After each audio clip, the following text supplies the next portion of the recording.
وما لنا ألا نتوكل على الله وقد هدانا سبلنا. Kemudian hadis selanjutnya ini adalah hadis Abdullah ibn Umar radhiyallahu taala anhuma. Qala Imam An-Nawawi rahimahullahu an ibni Umar radhiyallahu anhuma, diriwayatkan dari Abdullah ibn Umar radhiyallahu anhuma. Qala kanat tahti imra'atun, beliau ini memiliki seorang istri. Jadi ungkapannya di dalam bahasa Arab itu tahta. Tahta itu kan kalau bahasa Indonesia tahta itu jabatan. Kalau dalam bahasa Arab tahta itu artinya di bawah. Ketika Abdullah ibn Umar mengatakan tahti imra'atun, di bawahku ada wanita. Ini kalau diterjemahkan begitu artinya. Nggak tahu antum yang pegang terjemahan Riyadhus Shalihin gimana diterjemahkannya? Di bawahku ada wanita gitu kan? Bukan. Jadi maknanya itu adalah aku memiliki seorang istri gitu loh.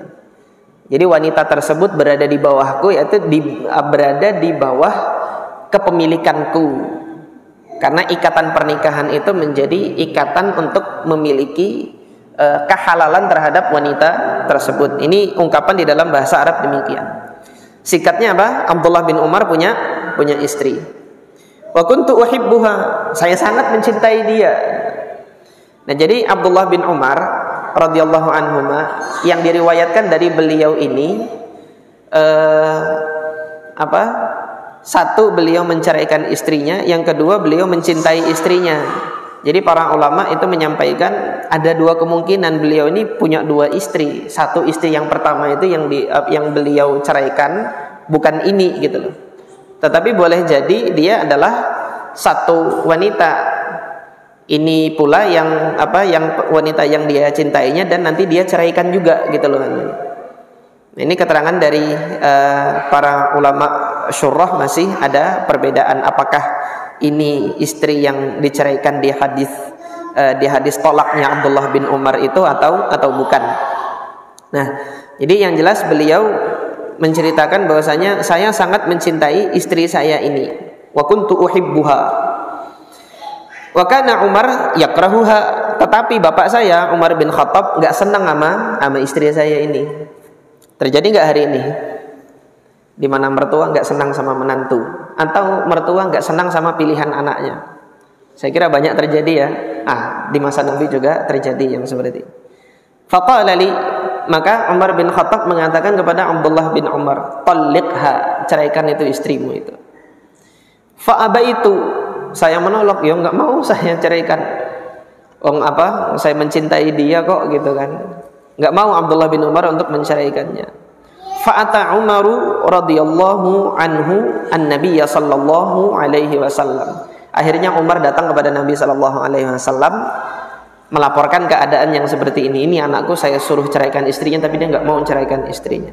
Fadzakara dzalika, diceritakan kepada Nabi sallallahu alaihi wasallam perihal Abdullah bin Umar ini yang enggak mau menceraikan istrinya tapi sudah disuruh oleh Umar bin Khattab untuk menceraikannya. Maka apa kata Nabi? Faqala an-nabiy sallallahu alaihi wasallam, talliqha, ceraikan dia.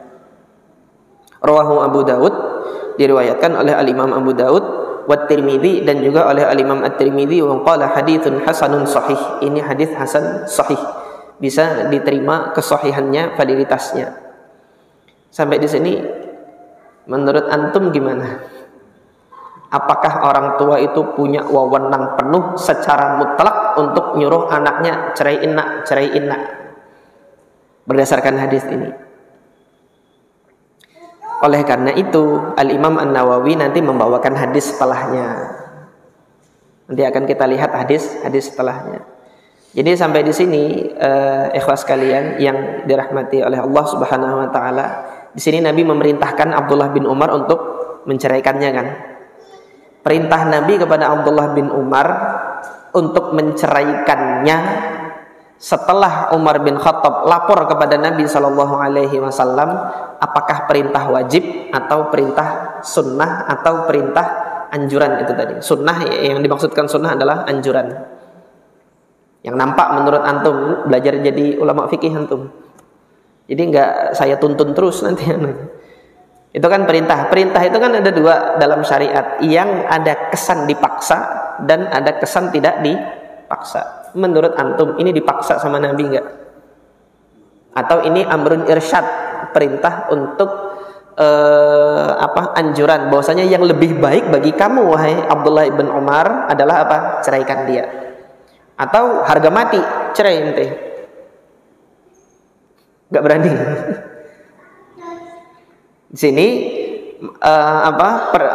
perintah Nabi SAW kepada Abdullah ibn Umar itu adalah amrun irsyad, amrun irsyadi.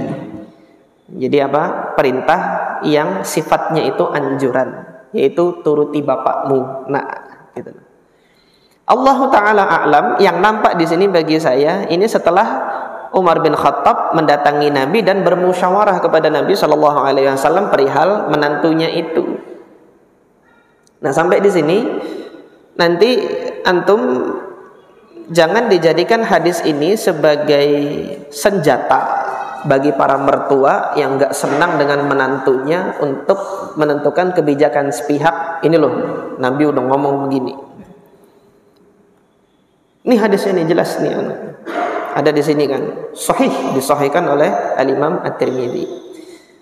Antum ingat di sini ya, kaidah ketaatan terhadap selain Allah dan Rasulnya itu selalu bergantung kepada ketetapan Allah dan Rasulnya. Jadi ketaatan kepada makhluk itu harus disesuaikan kepada ketaatan terhadap Allah dan Rasulnya. Itu selalu. Jadi kalau permintaan orang tua itu terhadap anak, perkaranya adalah perkara yang mubah, maka ini turuti orang tua. Perkara yang mubah itu nanti bisa menjadi nilai ibadah. Tetapi ketika nanti permintaan orang tua atau perintah orang tua terhadap anak itu adalah perintah maksiat, ini nggak boleh dituruti. Cerai ini apakah maksiat? Enggak. Cerai dia bukan maksiat, tetapi perkaranya ini bergantung kepada maslahat. Nah, jadi yang nampak di dalam hadis ini ketika Nabi memberikan irsyad atau memberikan anjuran, tuntunan bagi Abdullah bin Umar untuk menceraikannya, itu tidak semata-mata karena didasarkan ketaatan dan bakti kepada orang tua saja, tidak. Tetapi ketaatan atau bakti terhadap orang tua itu salah satu unsur besar yang mendukung di sini. Tetapi nanti ada faktor-faktor lain yang menjadikan Nabi SAW memberikan anjuran atau arahan untuk menceraikan istrinya kepada Abdullah bin Umar ini, gitu loh. Yaitu setelah dimusyawarahkan oleh Umar bin Khattab kepada Rasulullah SAW. Jadi seperti itu. Nah, karena ada beberapa kasus yang saya temui ini ya. Beberapa kasus yang saya temui, jadi dan ini kan memang aib bagi yang bersangkutan. Ada kasus yang saya temui bahwasanya ibu mertua ini ingin anak menantu perempuannya ini tampil modis. Tampil modis itu kan berarti kan menunjukkan kecantikannya kan, tabarruj, menunjukkan kecantikannya itu dalam syariat kita diapakan? Boleh apa enggak? Ya harusnya suami menyembunyikan kecantikan istrinya sesembunyi-sembunyinya, gitu loh, harusnya gitu. Nah, tapi ini diperintahkan untuk tampil yang modis, pakai make up lah, apa seperti itu gitu. Nah, yang begini-begini itu dituruti nggak orang tua kalau begitu? Nggak bisa diturutin. Nggak bisa diturutin yang seperti ini. Tetap kita pegang ketaatan terhadap Allah dan Rasulnya itu di atas segalanya. Nanti ketaatan terhadap makhluk, yaitu ketaatan terhadap selain Allah dan Rasulnya itu harus disesuaikan dengan ketaatan kepada Allah dan Rasulnya. Nah, ini nanti yang menjadi dasar kaidah sudah saya sampaikan sebelumnya, yaitu di dalam surah Luqman salah satunya. Di surah Luqman ayat yang ke-15, wa in jahadaka ala an tusyrika bima laysa laka bihi ilmu fala tuti'huma. Kalau kedua orang tuamu itu berupaya keras agar kamu itu menyekutukanku, kata Allah, dengan sesuatu yang engkau itu tidak memiliki ilmu di dalamnya, fala tuti'huma, jangan ditaati keduanya. Tetapi tidak taat kepada keduanya, apakah legalitas atau kebolehan bagi kita untuk memperlakukan kedua orang tua semau kita? Enggak. Allah sambung pada penggalan ayat selanjutnya, wasahibhuma fid dunya ma'rufa, tapi tetap pergauli keduanya dengan yang ma'ruf di dunia ini. Wattabi' sabila man anaba ilai, tetap ikut jalan orang-orang yang anaba, yang rujuk kembali kepada Allah Subhanahu wa taala. Tsumma ilayya marji'ukum fa unabbi'ukum bima kuntum ta'malun. Karena kemudian nanti, di hari akhir nanti, kalian itu kembali kepadaku semua, kata Allah. Fa unabbi'ukum, nanti akan aku kabarkan kepada kalian hasil dari apa yang kalian lakukan ketika kalian di muka bumi ini.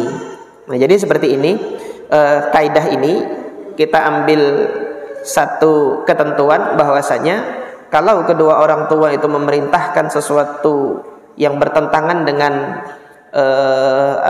ketentuan Allah Subhanahu wa taala dan Rasulnya, maka tidak ada ketaatan di situ. Nah, hadis Abdullah bin Umar ini tadi sudah kita ambil kesimpulan bahwasanya perintah Nabi kepada Abdullah bin Umar untuk menceraikan istrinya itu tidak semata-mata didasarkan pada ketaatan kepada orang tua atau baktinya kepada orang tua, tetapi ada kemungkinan perkara lain yang menjadikan Nabi menganjurkan beliau itu untuk apa? Yang menganjurkan beliau itu untuk menceraikan istrinya. Nah, oleh karena itu Al-Imam An-Nawawi membawakan hadis setelahnya ini untuk menunjukkan bahwasanya perintah cerai itu bukan perintah wajib.